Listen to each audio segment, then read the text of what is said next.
Welcome to the Yellow Chair Collective podcast. We are your hosts, Soo Jin and Linda Yoon. we're the co-directors of the collective. Today, we're diving even deeper into the world of the eldest daughters. Well, specifically, what it's like to navigate our relationships to work. When we've grown up as the eldest daughters in the immigrant family. Ooh, I see nods already in this room. Pause. Sorry. I don't see Esther anymore. Is Esther still here? Esther's still here. Yeah. So here. What the heck? Yeah. I think because Helen, when you're recording, what matters is what's coming through on your end, right? With individuals. Yeah, everything's locally recorded. So Okay. even if the Wi-Fi craps out, it'll still upload the full recording. So that's the good part. Okay, I found you, Esther. You're back. That was weird.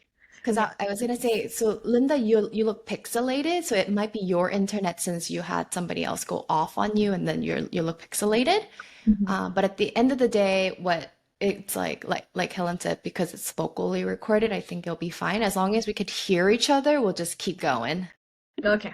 Alright, sorry. I just want to check on that. Okay. No worries. Should I start from the top or should we just keep going? Let's start from the top. Okay. Well, welcome to the Yellow Chair Collective podcast. We are your host, Soo Jin and Linda Yoon. we're the co-directors of the collective. Today, we're diving deeper into the world of eldest daughters, specifically what it's like to navigate our relationships to work. Ooh, and especially since growing up as eldest daughters in the immigrant family, there's lots to talk about and explore with that intersectional identities there. We're joined by our two of the group facilitators and amazing clinicians at the Yellow Chair Collective, Helen Garcia and Esther Lee, both licensed clinical social workers here. They bring not only clinical insight, but personal lived experiences into this conversation. Hi, Esther, and hi, Helen. Hello. Happy to be here. Would you two start by just having a brief introduction of each other so that our audiences know which one of is you? Yeah, I could go first. My name is Helen Garcia. I'm a licensed clinical social worker here at Yellow Chair Collective, and I produce the podcast, and I also run the Eldest Daughter group. So, hi, now you know my voice.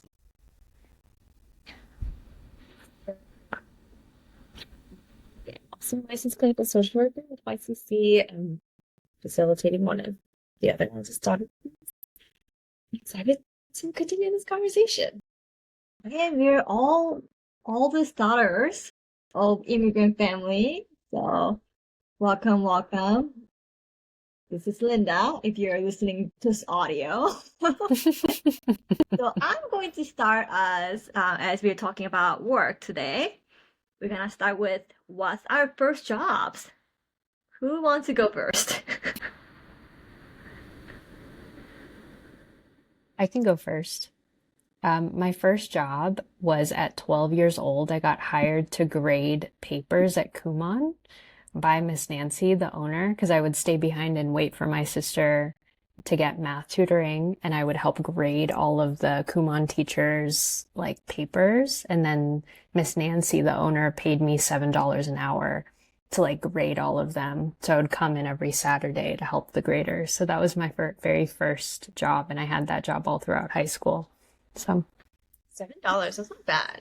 yeah, I got all the way up to $9.50. So Wow, look at that. very proud of that. That's a big deal at that age. Yeah, $2, $50 difference. 12 years old, Yeah. already contributing to the family.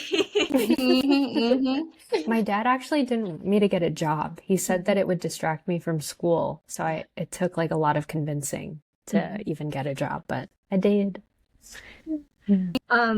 Something similar. I wasn't grading papers, but in terms of, I guess I did tutoring and I did babysitting, and that was my first job. And I would say officially being paid around 13. 13 is when I actually got paid to do babysitting and tutoring younger kids.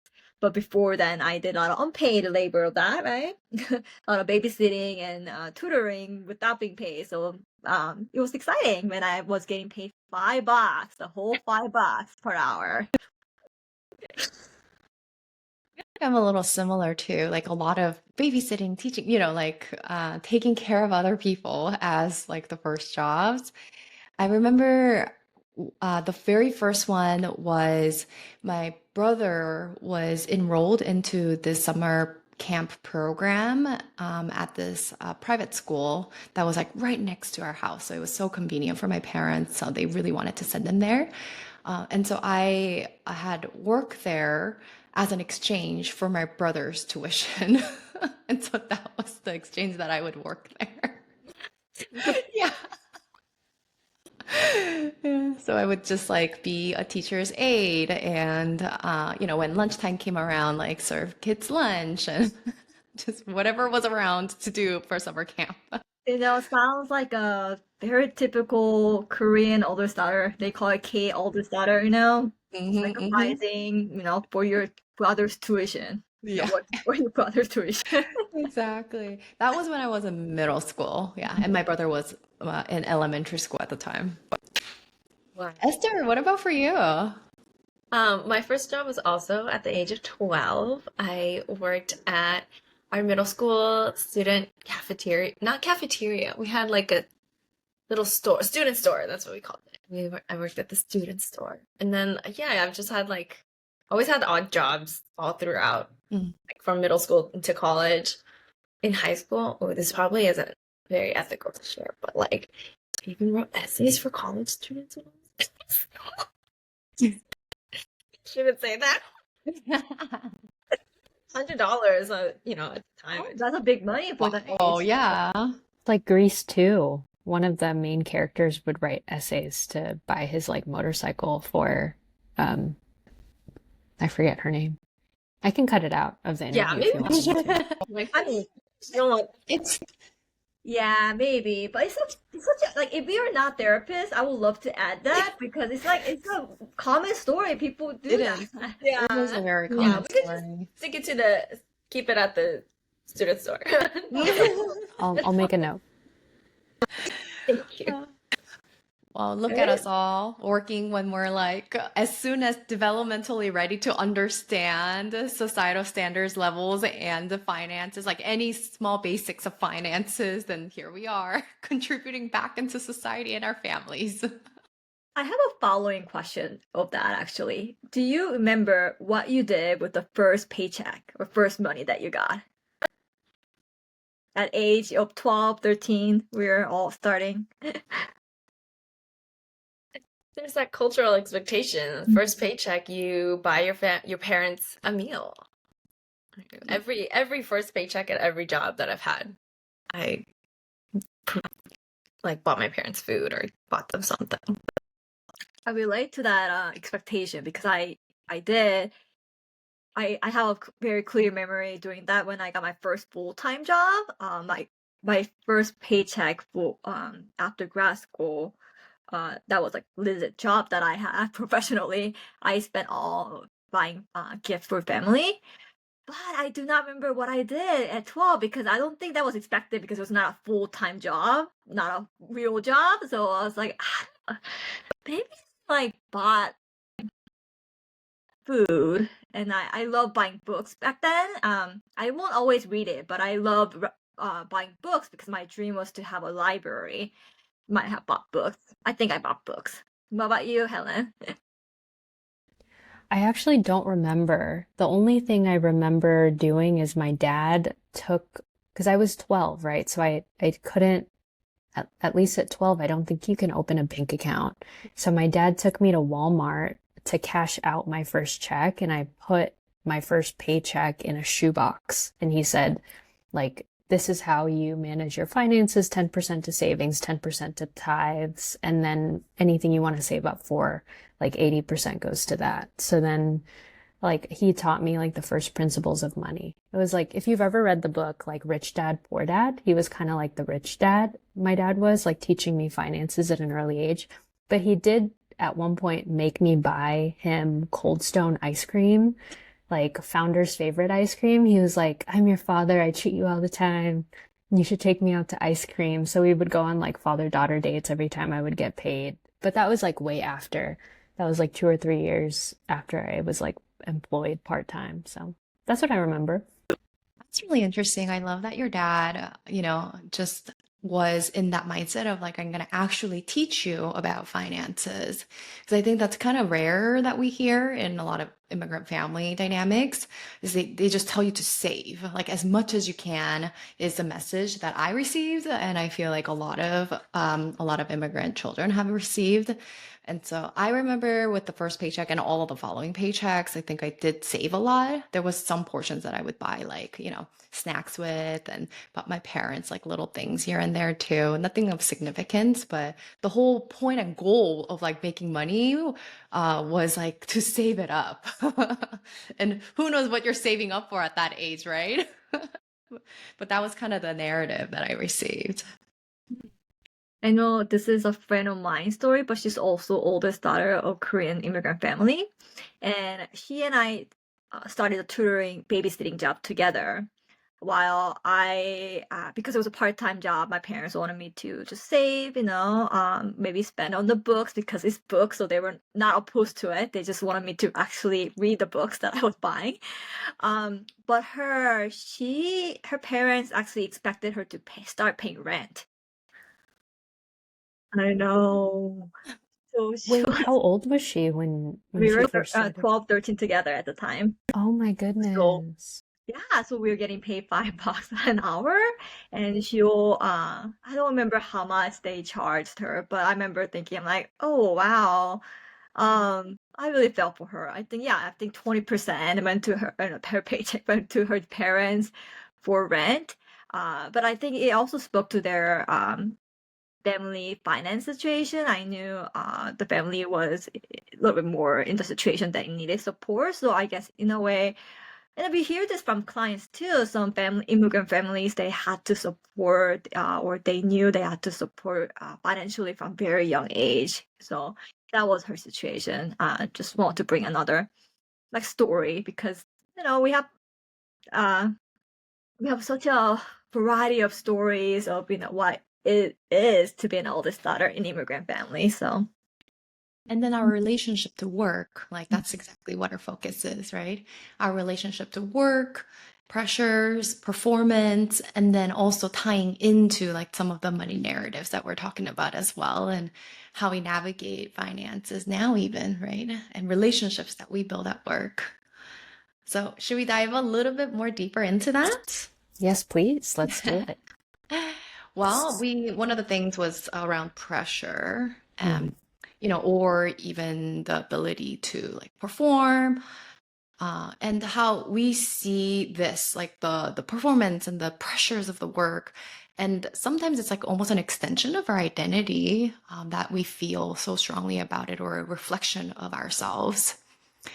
And so I'm curious to hear about your journeys of your relationship that you have with your work and if it's changed over time for you.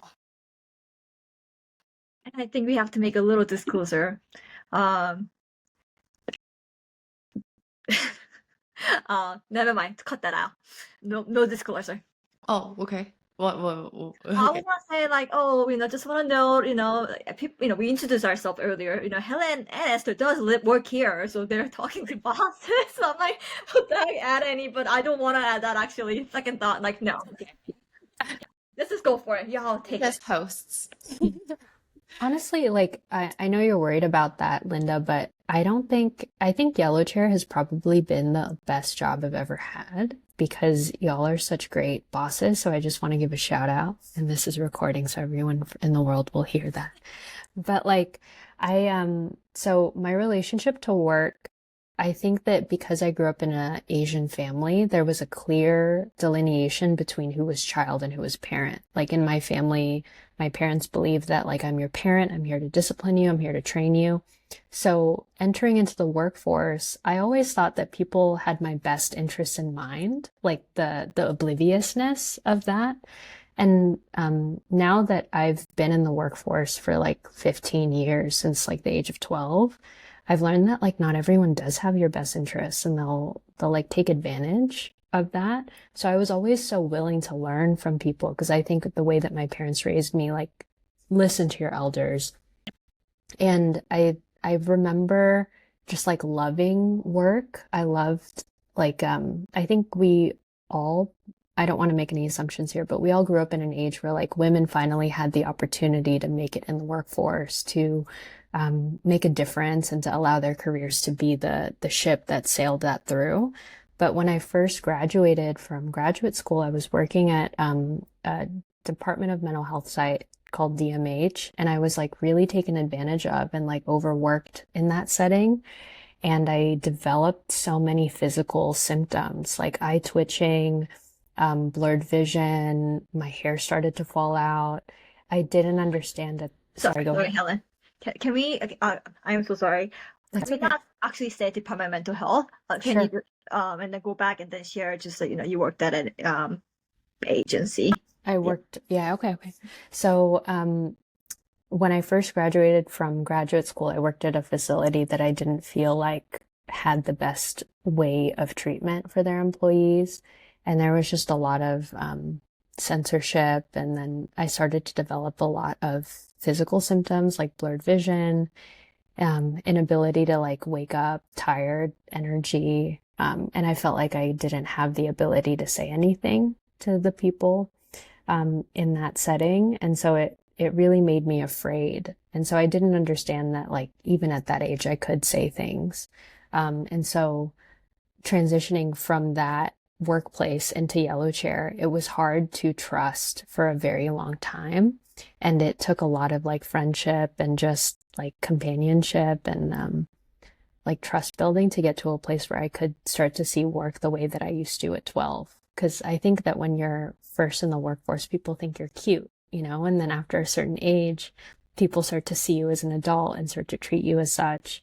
But I think there was always like a naivete, and I think there is still, like, in a lot of ways. One of the things that I really appreciate about myself is that I do enjoy putting the best in what I do. But I have to learn to temper that with boundaries. I think that's like one of the biggest things that I've learned about myself, that I do struggle with stopping working. So, yeah, that's how my relationship with work has changed.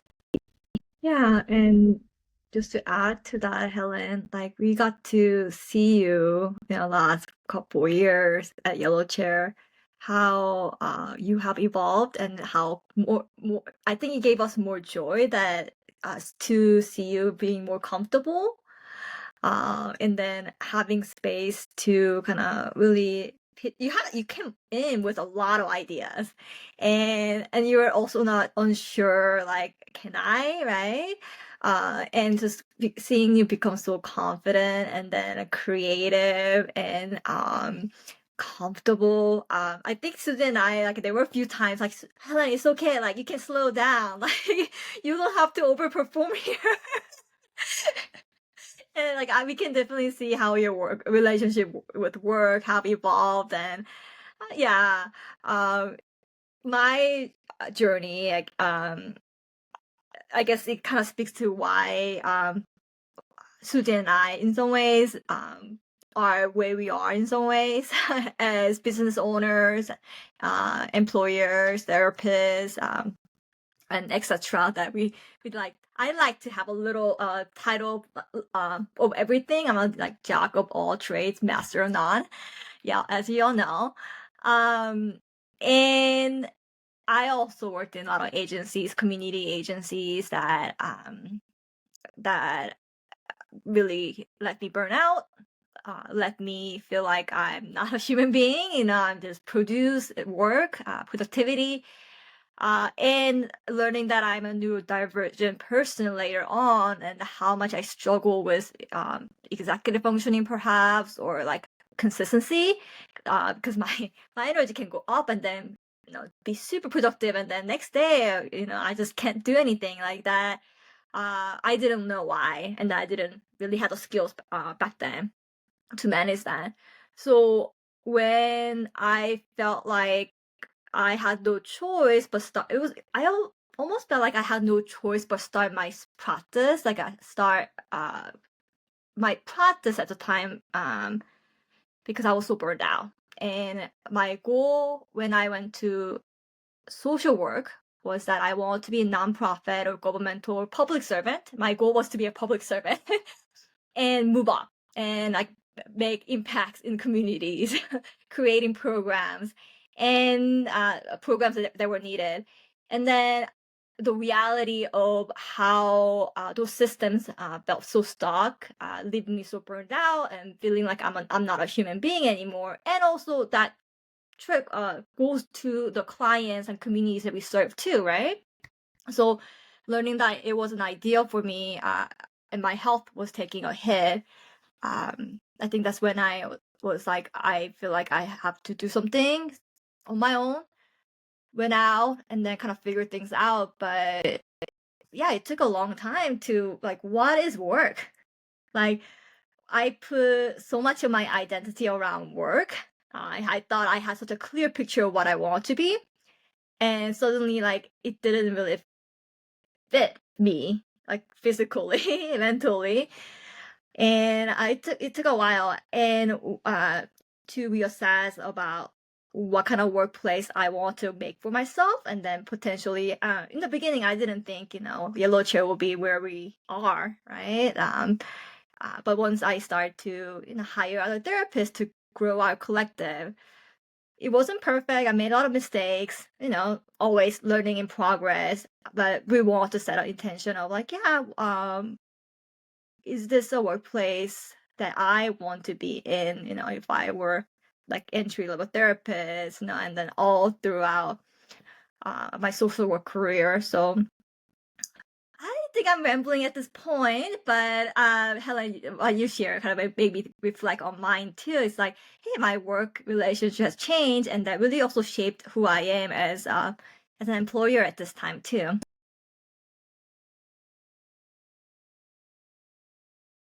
Oh no, I was gonna refer to like Esther, you wanna, share a little bit about your experience and your relationship with work, what's shifted, maybe what stayed the same, if there's any values that you feel like, has stayed consistent too.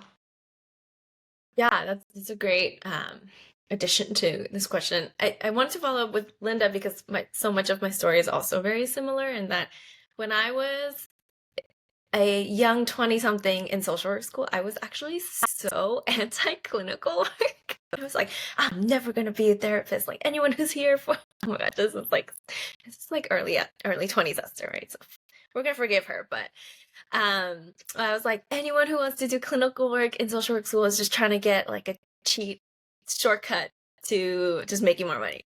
I had a very like linear perspective of, or a very narrow perspective of what social work and like community oriented work looked like. So I went into, I have my bachelor's in social work. So starting from my bachelor's, I was focused on doing legal social work. And so I was a federal and state public defender over in New York. And work was life. Like work equals life was what it was. Like we lived and breathed our job. And honestly, that kind of work does require it. But that's why the level of the rate of burnout is so high. Like I would hang out with my friends who were my coworkers after work, and we would still be talking about our cases, still be reeling from the trauma that we experienced, just doing our job, to the point where I was about like 2-3 years into full-time work. And so at that point I had been in that world for almost 5 years with field included. I was getting ready for work on a Monday morning and I passed out and hit my head. I fainted and I hit my head. It was like wall, toilet, tile floor. And I had to be on medical leave for the next 3 months. And the tricky part about that is it actually wasn't like true concussion, or like I had a concussion, but what it turned into was post-concussion syndrome, which is actually more a mental health condition rather than a physical condition, because I was so burnt out. And now that I'm like recovered and have a lot of perspective around it, I realized like that was my body just shutting me down because I was so tired, so stressed out all the time. And that taught me a lot. Like, and I did stay at that job for another 2 years after that.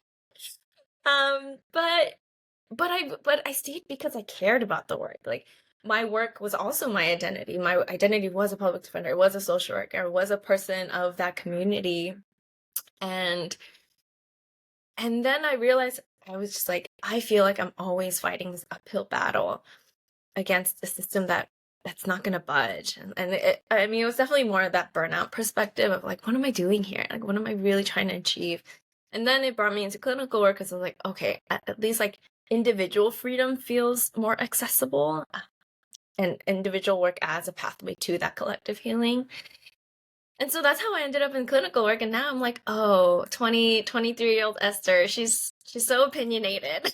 I mean, girl's still opinionated, but yeah. And so now my work looks a little different, but the values and the root of it is still the same, of cultivating connection, healing, creating community, supporting people. Because a lot of I think my best clinical work is people who come into sessions with really interpersonal difficulties.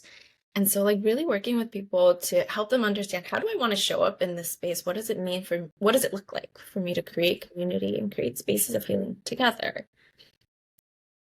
I love that. Esther, can we give virtual high five? I'm a bachelor's in social work, master's in social work.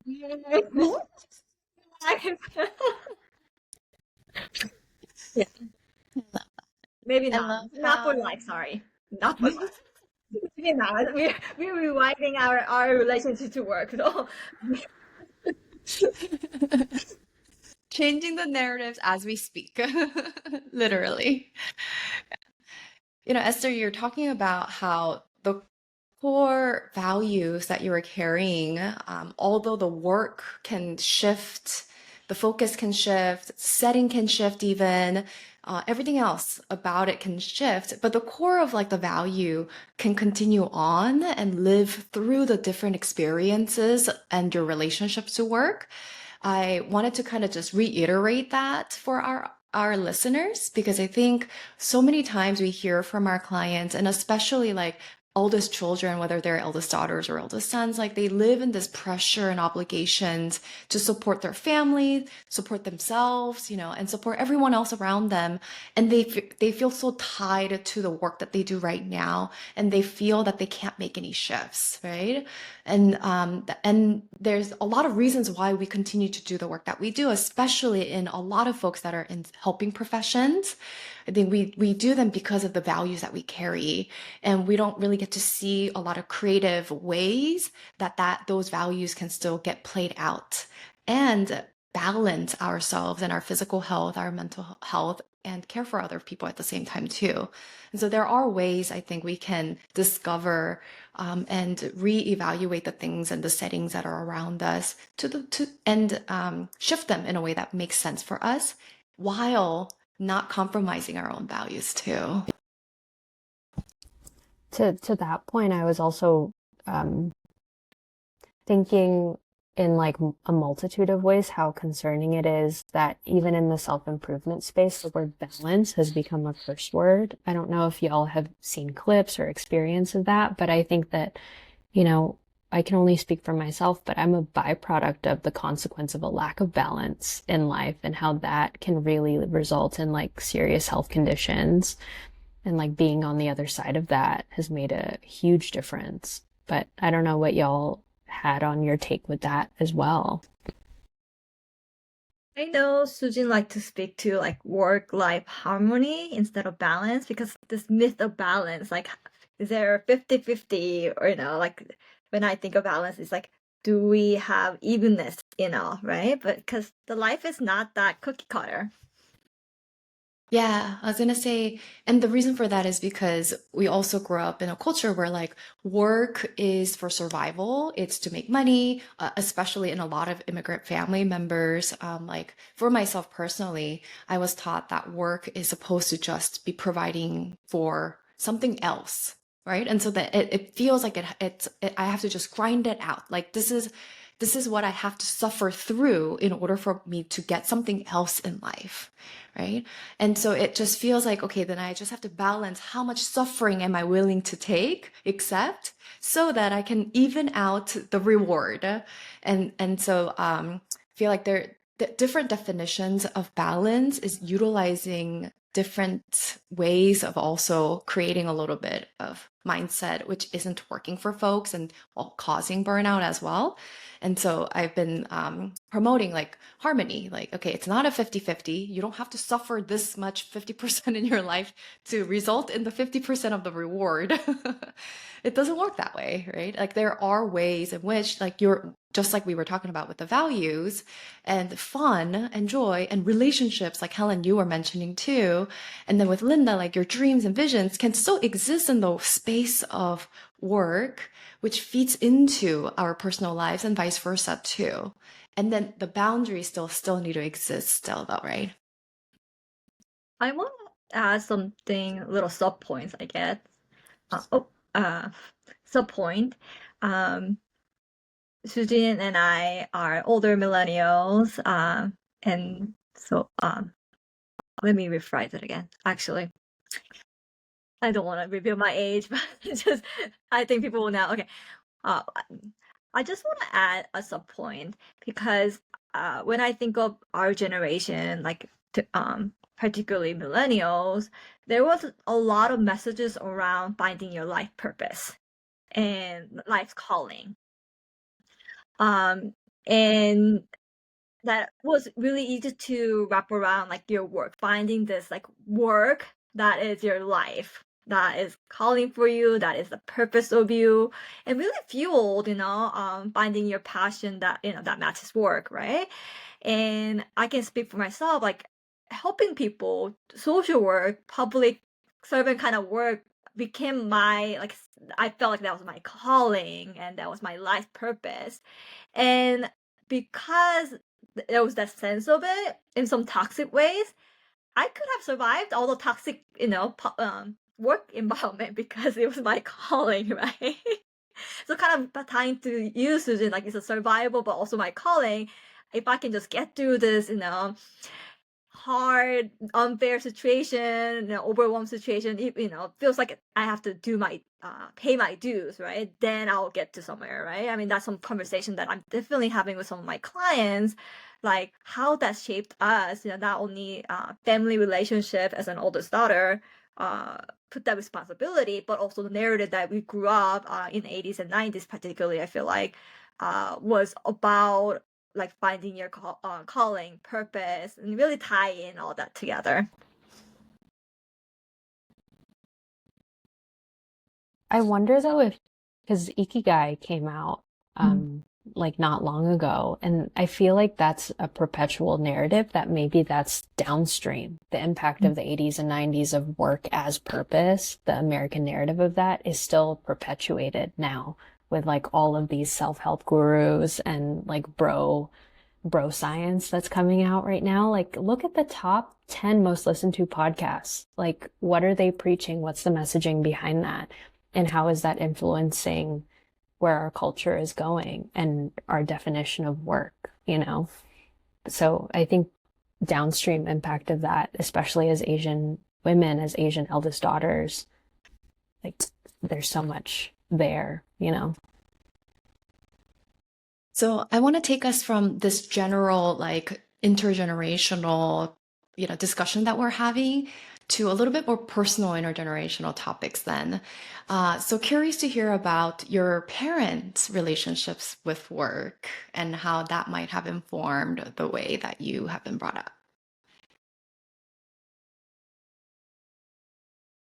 Good. So both of my parents and both of their parents, all pastors, all Presbyterian ministers. And so were many of their siblings. And so that people care has always been a central figure in our whole family tree. And it's very much like work is life. Like there's such a bleed, like, you bring your whole family to church together. You are at Korean churches, you are at church every single day. Like that's just the norm. And like And so now that I have a more nuanced understanding, or I guess like a more multi-perspective based understanding of work, and I have a concept of boundaries. Like, I get so upset at my parents when they answer the phone call when we're at dinner, or like, or just, or it's just because it's like people, especially people who are in need, they're just gonna reach out for help whenever. And there really is, and it's not necessarily a bad thing, right? We want to encourage people to reach out for support.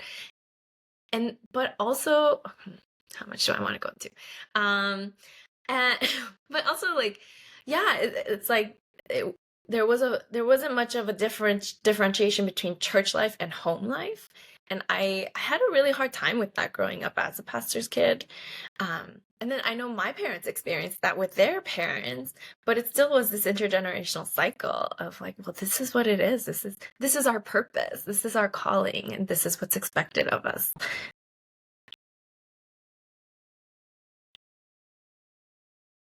Yeah. So my parents' relationship to work, my mom would get up every day at 5 a.m. to go get ready, put on her makeup. She always looks good. My mom always looks good.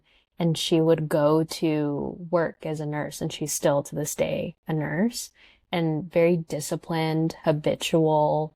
I think I got so much of that from her, like very regimented. But one thing that I admired from my mother is that she always brought joy wherever she went, and she always gave her best wherever she went. And then my mom's a nurse, so sometimes when I would get sick with the flu, she would bring me to the hospital, and all the nurses would take care of me and like give me like a soup bucket to like throw up in the middle of a hospital lounge. And so my view of work growing up was like, oh, work can function as community. Like, it doesn't have to be transactional. Work can be a form of freedom for so many people. And I think having a mother who worked hard, who didn't allow people to step over her, who gave so much of herself to other people, that was like the first example I had with work. My dad had a harder time in our immigration journey. He was a doctor who owned like 3 clinical practices in the Philippines, and then I think it was 2, not 3. But then when we immigrated to the US, he had to file for like a work visa. So he struggled more so with like what career and identity meant. But same thing, like very hardworking, got a second job as a microbiologist, and then had 2 or 3 jobs to help with finances. So for me, I always saw work as a way out of hardship, work as a way to give your children a good life, and work as a way to like explore. So that was my first, I guess, opportunity with work. And then when I got my first job at 12 and my dad didn't want me to get a job, I was confused because that was one of the first pictures I had with parents. I think I'm really grateful that I had really wonderful parents. They weren't perfect, but like, yeah, I'm grateful for that. Love to hear, Susan, earlier you mentioned about how job as a survival, right? How was that like presented to you growing up? Yeah, I was gonna mention actually following Helen's, I relate so much to that because for my parents, they were business owners, but they actually weren't beginning as they didn't want to be business owners. And they had worked at a factory, a friend's factory, like a clothing factory in downtown LA. And they realized that like there's so much limitations on the income that they would be able to have as just workers, and saw like how the business was being managed, and then decided that they needed to have a business in order for them to have a livable income. And so they opened a business just to, make sure that they could have a little bit more income, just to have a livable income. But, because they were business owners, like I rarely saw them. They would get up, before my brother and I would be up in the morning, we would get ourselves like to school by ourselves. I would get my brother ready, and and by the time they're coming home, they're just like they had no emotions. They were like, zombies walking back home and, trying to have a dinner ready for their kids. It was just really a means for survival for them. Work was just a means for survival for them and just to create opportunities for us. And so I've always like been taught that work is equivalent to something that you do in order for you to have something else for the future. Like there's no joy in work. There is no fun in work. There's no freedom in work. Like within the working setting, within the work itself, that wasn't really like for them, that's not the experience that they had. And so I didn't get to really see that either, that was a possibility.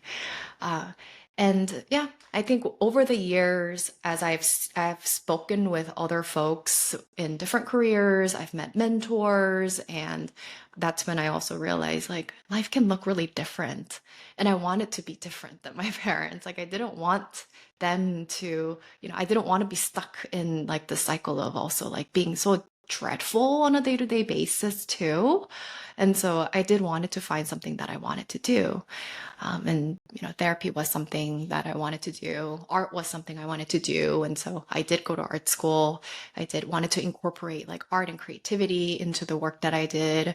I've always tried to advocate for that too in settings that like didn't really accept a lot of creativity into the therapeutic work.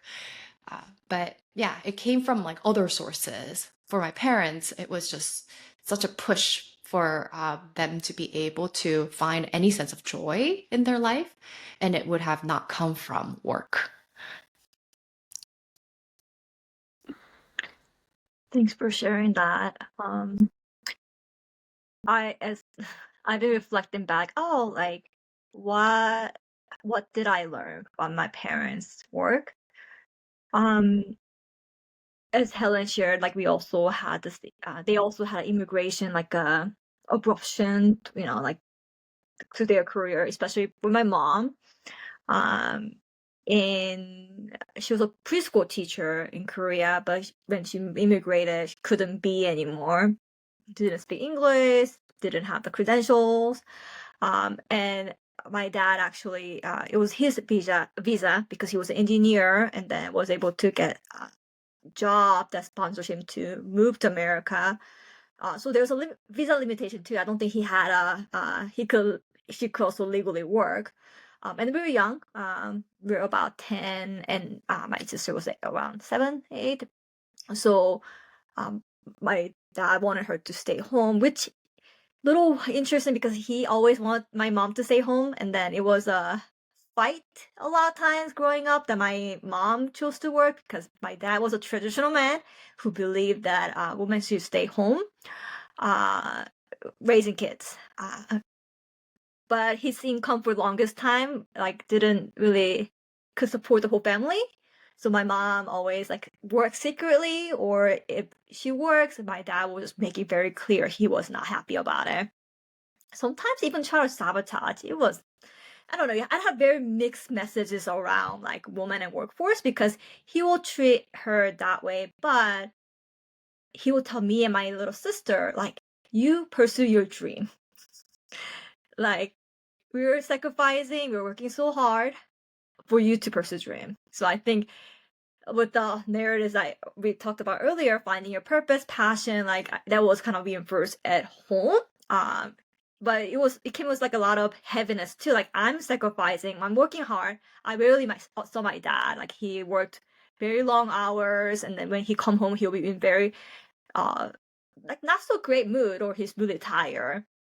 So there was not much of a relationship. But when he could have time and then tell us, do something that I love to do and make money. So I feel like I'm still processing like what that, and then there has been layers that I have been working with, like what is work mean to me from what I saw my parents. And I think I have had to work through confusing narratives about being a female and work. And I have also chosen to go into very female dominated industry. I wonder how much that have impacted, but and recognizing, yeah, I mean, it felt heavy, but my parents' sacrifice did let me, very common for immigrant family too. Like we got to have more of that self actualization and then be able to pursue something better, and could make choices for ourselves more, right? Um, yeah, that's all I'm gonna share for now. I appreciate, all of our stories and the ways that we have learned how to take what was, of value and importance for us and evolve ourselves from that too, right? Through different working situations and different relationships, like we've grown and we continue to grow.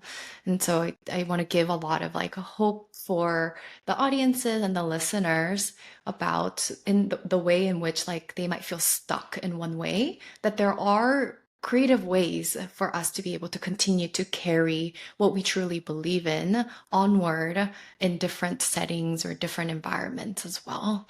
And different relationships too, because relationship and work is something also, we could have a whole episode on. Yeah.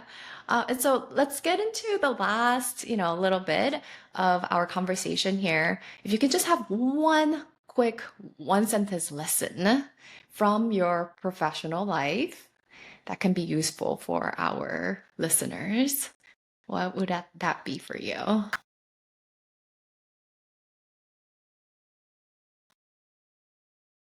One sentence is very, very hard, Soo Jin, as you know. One sentence. I'm gonna put 3 sentences, maybe. Sorry. As I was talking a bit earlier, I think what came up, like where I am as a business owner, and I don't know, Susan and I are authors. We have written a book that was published last year, Where I Belong, Healing Trauma and Embracing Asian American Identity. If you haven't checked that, please check it out. Book is available where all the books are sold. Shameless plug there. Um, and therapist, social worker, there. I think I'm very grateful all the opportunity to have different titles, and I that's how I like with my ADHD. Love having different roles, different titles. But it took a while to really embrace a lot of those titles too, because I really felt unworthy. And if you have uh those narratives around, like, can I be something, can I embrace such an identity or title, I just want to encourage, like, go for it. I heard someone saying, no one's stopping you, just give yourself the title, and call it, and like, manifest it maybe in that way too. It's just all about like the ownership, right? Whether you want to be a writer, artist, or engineer nowadays, it's like you just have to claim it and then go for it in that way too. Well, let me rephrase it. That feels like a little bit disregarding for profession. Just call me out. Sorry, just call me out. I do not add the last one.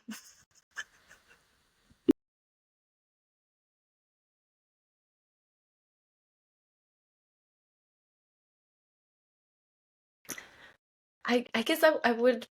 I'm thinking a lot about clients who have who whose reference to work is also through their parents and the struggles that their parents have experienced. And so they it becomes this message of, because my parents worked so hard, because they suffered so much for me, I have to do the same.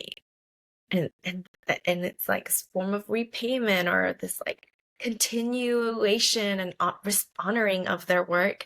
And I want to just say that that doesn't have to be the only reality. And in fact, I think most of our parents, if we were to ask them what they thought of the messages that we've received, they would say something more along the lines of, no, I worked this hard because so that you don't have to. And so, like, creating safety for rest, and harmony. I like that framework of, rather than balance, because what the heck does balance mean? Like, figuring out what that means for you, and really learning to trust yourself along the process. I'm going to use a very brief sentence because I was really thinking about the question.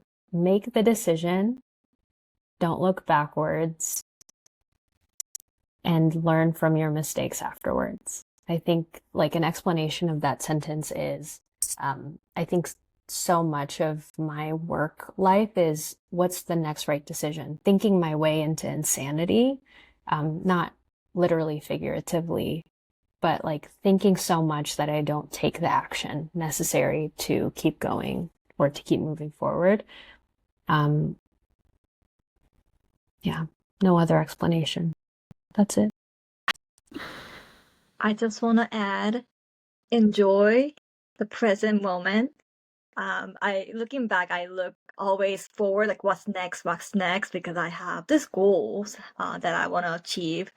And sometimes we forget to really look around, like who's around, how far have I come, like celebrating like where you are now. And I think that's something like a trap for all those older daughters. Let's keep going, right? But no, take a pause, rest, look around, send a lot of gratitude to people who are with you, who have taken the journey with you. Don't forget them, and enjoy the moments, the present moment.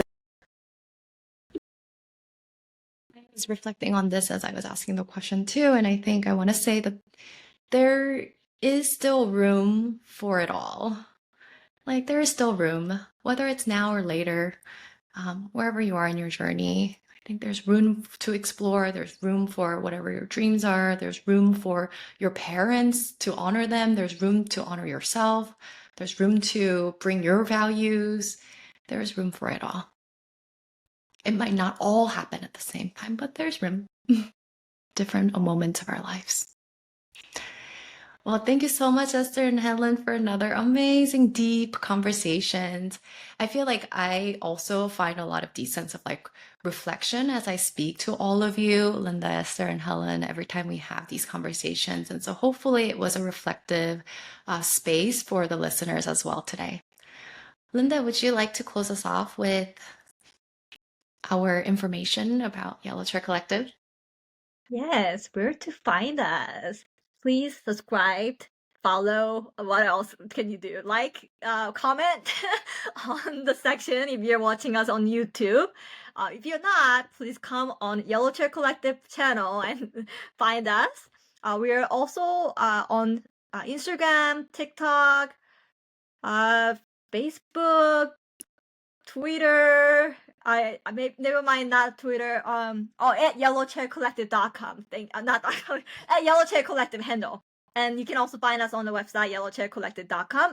And we have a lot of information on all the starters, whether it's blogs, a support group, videos. You can find us on there. Okay, thank you. Thank And see you next you. time. Bye. Bye.